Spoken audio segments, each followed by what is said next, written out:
So, the final trailer for Bandle Tale, the launch trailer, has dropped, and I don't know that I kind of wasn't planning on doing a lot of content around this game, because it seemed like a cozy sim, but like, aesthetically, maybe not 100% my bag, and like, I'm not that much of a farm sim guy, but now, knowing that it's the last fucking Riot Forge game, which is depressing, and distressing, and really fucking just annoying. I think I'm going to take an interest in it. I think I'm going to pay at least a little bit of attention to it. So let's watch the launch trailer, I guess.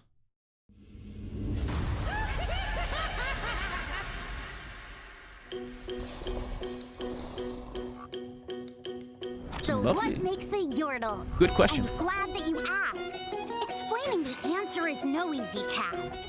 Sure, yordles agree in both size and in name, but that doesn't mean we're exactly the same. Oh, we're rhyming. And gadgets and yordles are all about tech, like Rumble, inventor of flame-spitting mechs. There's bots, electricians, a chemist or two, explosions set off by suspicious shampoo. Okay, right. Okay, so looking at, like... So we're introducing the idea of, like, different specific regions in Bandle City, right? Like, that each sort of... So there will be a Teemo scout region, right? Where Teemo hangs out, and his Bandle scouts, and then we'll have the tech area where Heimerdinger and Rumble hang out if Heimerdinger even shows up. I don't think... Has Heimerdinger been in the promotional art for this one, or is he just back in Piltover, permanently? And we'll have, like, Evil Castle bit with Vigar and shit. Okay, cool. Interesting. Yordles are all about tech, like Rumble in... Okay, so here we have Rumble's abode. We can see Tristy there, his mech named after Tristana. With a little thing on the... Okay, yeah. Giant teapot house. I mean, he's a junk mech guy. Okay, I'm curious to see the homes and abodes of all the other Yordle champions, like how well they reflect who the characters are. Anyway, let's watch it. Let's just watch it. We can go through it afterwards. Electricians, a chemist or two, explosions set off by suspicious shampoo. The Yordles of Greensprout grow lush, wholesome crops. They farm and they garden, they fish and climb rocks. You think you're outdoorsy? You might lose that bet to Teemo, the Grove's greatest Bandle scout yet. For fresh inspiration, escape to the Isle of artists, musicians, and chefs by the mile. With Lulu to grant you that whimsical spark, you might find yourself at a huge water park. In Yarnville, where Yordles make scarves and warm hats, it's there you'll find knitters and Yumi. And Yumi, of course. Right. This stuff is like magic wherever. I wonder if Nora's gonna show up too. Yarn houses, yarn bridges, a yarn talking saw. From surfing to fashion, from acting to map, we've all different passions, our own unique path. Some call us obsessive, some say it's a phase. That one little thing sends us into a craze. When Yordles can't tinker or teach or make art, it ain't long before our whole world falls apart. However we fix it, we must fix it soon. By might or by magic or giant harpoon.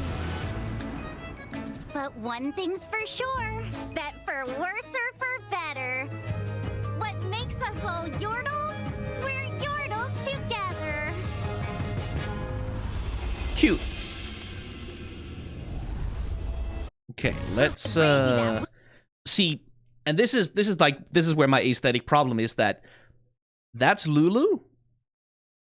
I mean, okay, but when I look at the way that she's animated, the way that she moves here, it's like, I don't know. I feel like a little bit of the Lulu energy is missing from that. Like the whimsical, wobbling around, sort of childlike, silly energy is kind of missing from Lulu's animation here. And that's sort of a general problem that I kind of have with the whole thing, is that it all feels very static. It all feels very arranged in a grid. Oh, shit. Whimsical. It's my hotkey for getting up the anime reaction stuff. Huh. Like, whatever the, there. like the game just like Yordles are as characters like very energetic and very sort of all over the place and like very cartoony and very fun and very bouncy and shit. And the animation style of this game just kind of can't really catch that. And that's something that comes through also in the walk animation that we see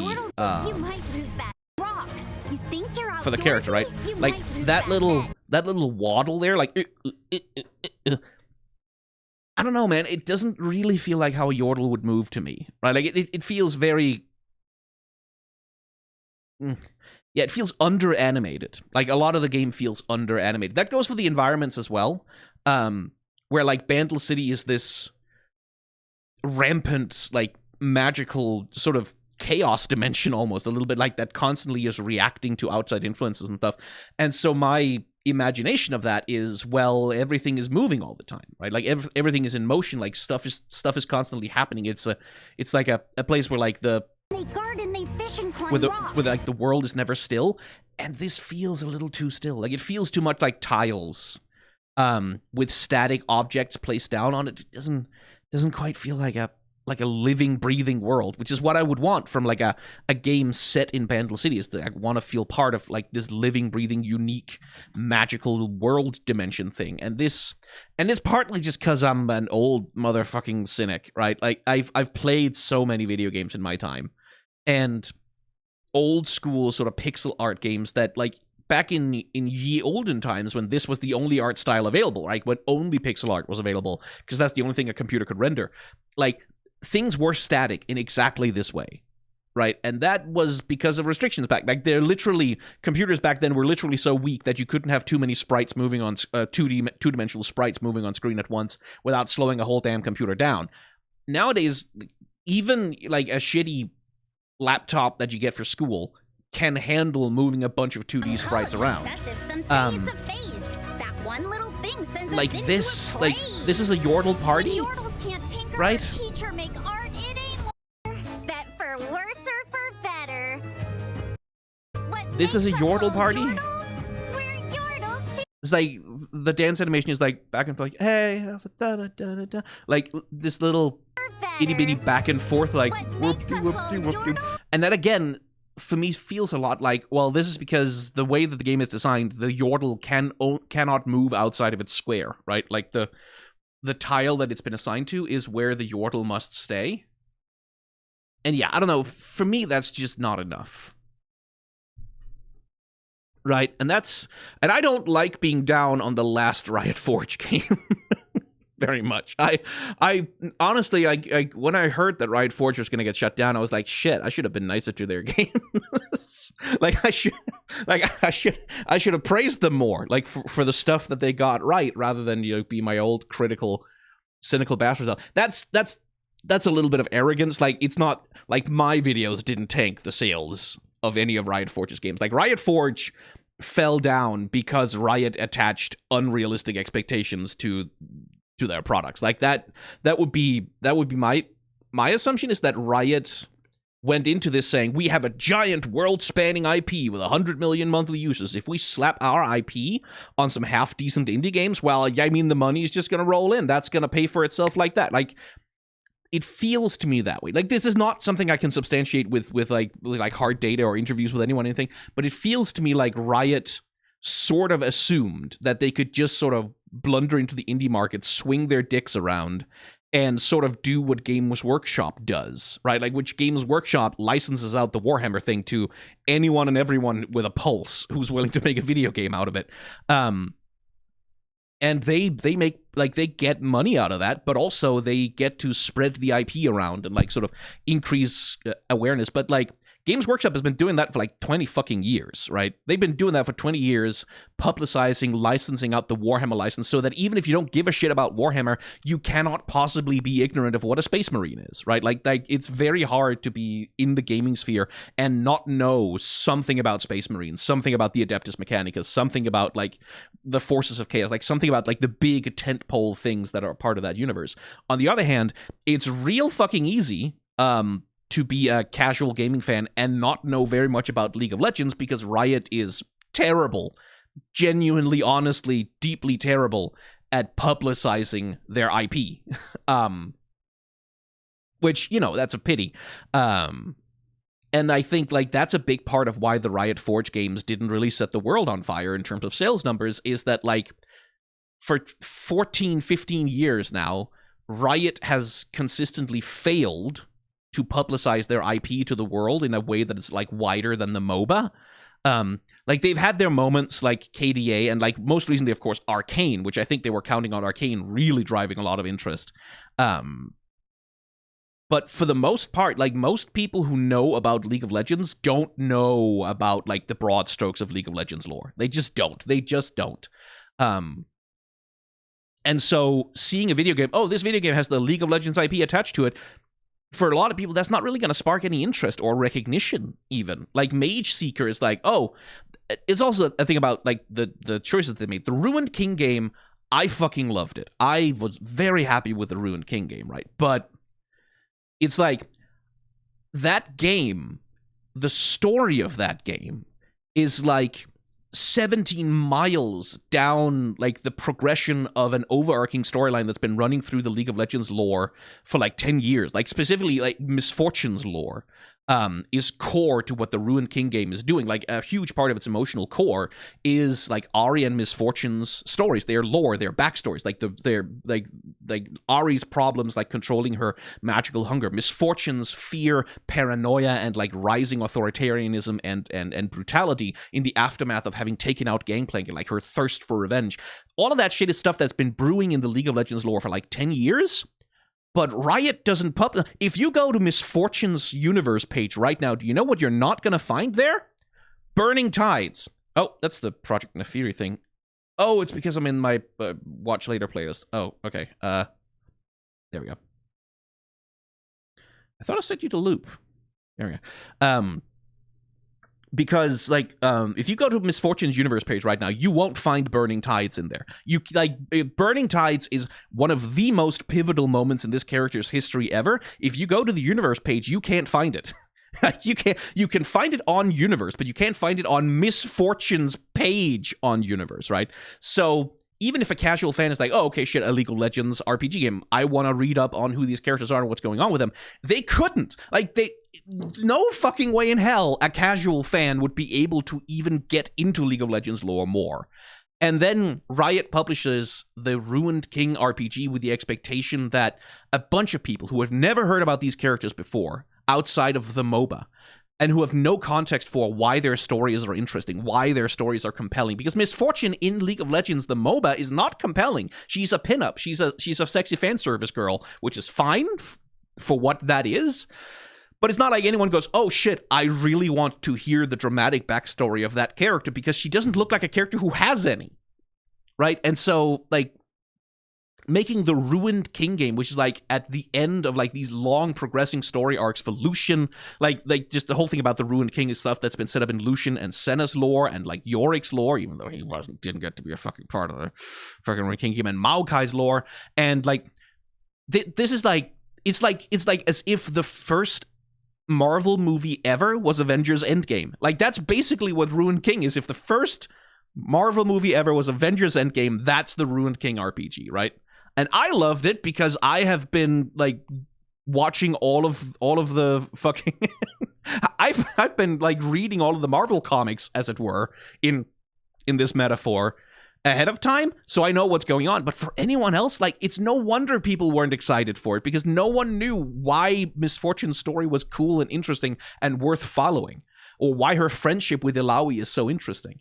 And that's really my sense of what's sort of gone wrong with the Riot Forge games, is like, yeah, Echo Convergence is like, you kind of need people to give a shit about Echo, and most of the people who now give a shit about Echo, most of them, the vast majority of them, I will bet you money, give a shit about Echo because of Arcane, and Convergence had fuck all nothing to do with Arcane. It's set not only in an alternate universe from Arcane, it's set functionally in an alternate universe from the canon lore of League of Legends. Like, it's...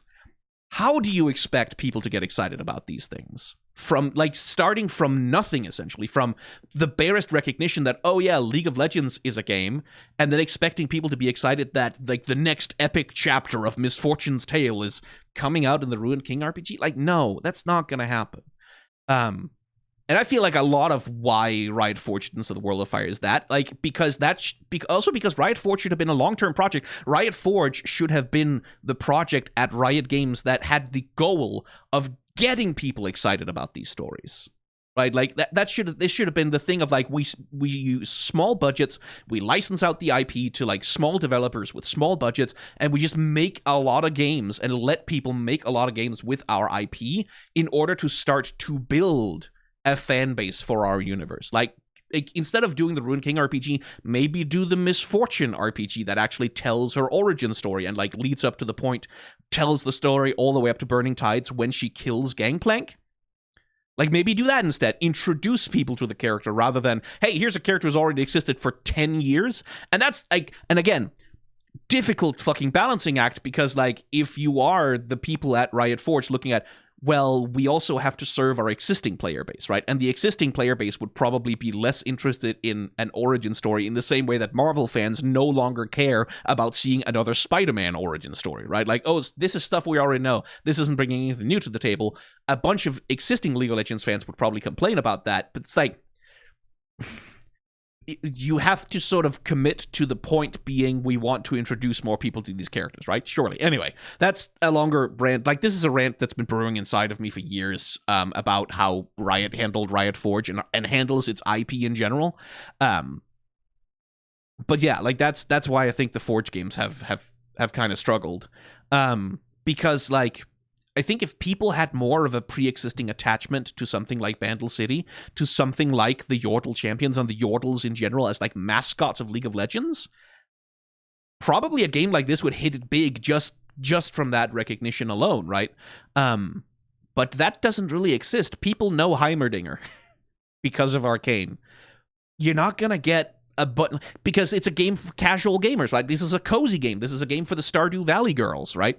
And boys for that matter, and NBs and so on. But like, it's a game for that market. It's a game for that crowd who like hanging out and crafting things and making little towns and like decorating shit. In order for this IP to be compelling to decorate with, people have to have some sort of attachment to it. And I'm sorry, but the cozy game crowd, generally speaking, isn't that interested in League of motherfucking shit, fucking goddamn Legends. Because League of Legends is not a cozy casual game. Like, I don't know. It frustrates me. It frustrates me the way that Riot has handled Riot Forge. And it frustrates me even more that now that it didn't immediately just work, that it didn't immediately catapult them to the top of the best-selling lists for, like, air quotes, indie games, right? Like, that it didn't immediately grant them market dominance over these areas of the market. It's like, oh, this is not profitable, pull the plug, fuck you, get fired. Fire a bunch of people, pull the plug on the whole project. It wasn't worth it because it didn't pay off on the timescale that we wanted. But like, it was gonna, if you'd stuck with it for long enough, if you'd kept publishing things, if you'd licensed out things for long enough, and maybe done that with like a more conservative approach to budgeting, if that was such a fucking issue, eventually it would pay off, because you have to build this shit over time. It doesn't happen when you do a big announcement on the 10-year anniversary and then it's like 4 years later, oh, well, it didn't work. No, give it 10 years. Like, you have to invest Games Workshop amounts of effort and time into this shit. Anyway, that's not really about Bandle City, or Bandle Tale, rather.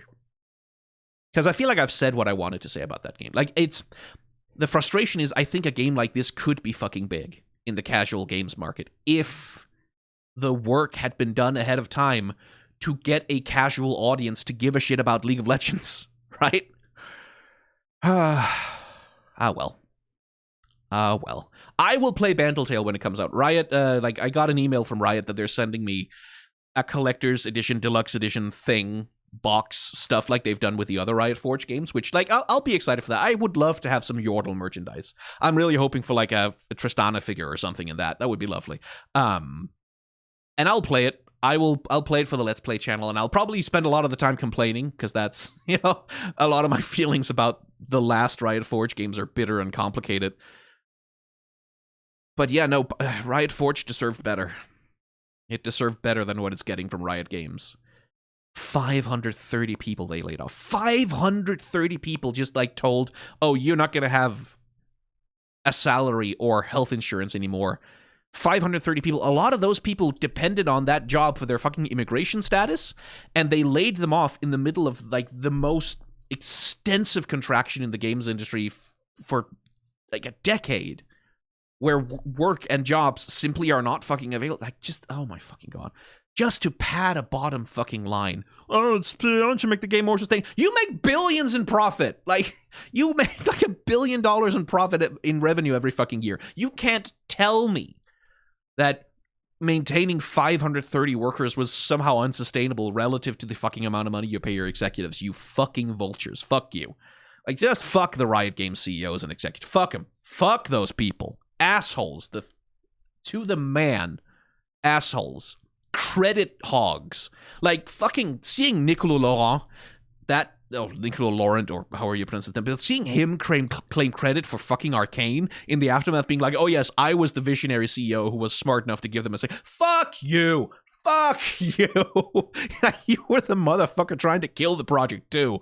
Like, God, go to hell. Like, no. I can't stand it. Anyway, this just turned into a general rant about, like, fucking Riot Games and its problems, which are capitalism, mostly. That's probably enough of a reaction. There's a lot of good, I will say. Like, let's end this on a positive note. There is a lot of good in the Bandle City game. Like, there's a lot of design ideas here that I quite like. Like, for example, this little thing that this guy is just hanging out upside down with a little telescope, like, just underneath the platform. That's pretty cute and cool. I like that they just have disco balls hanging around. I like the big cats that sort of sitting around pouring in the water.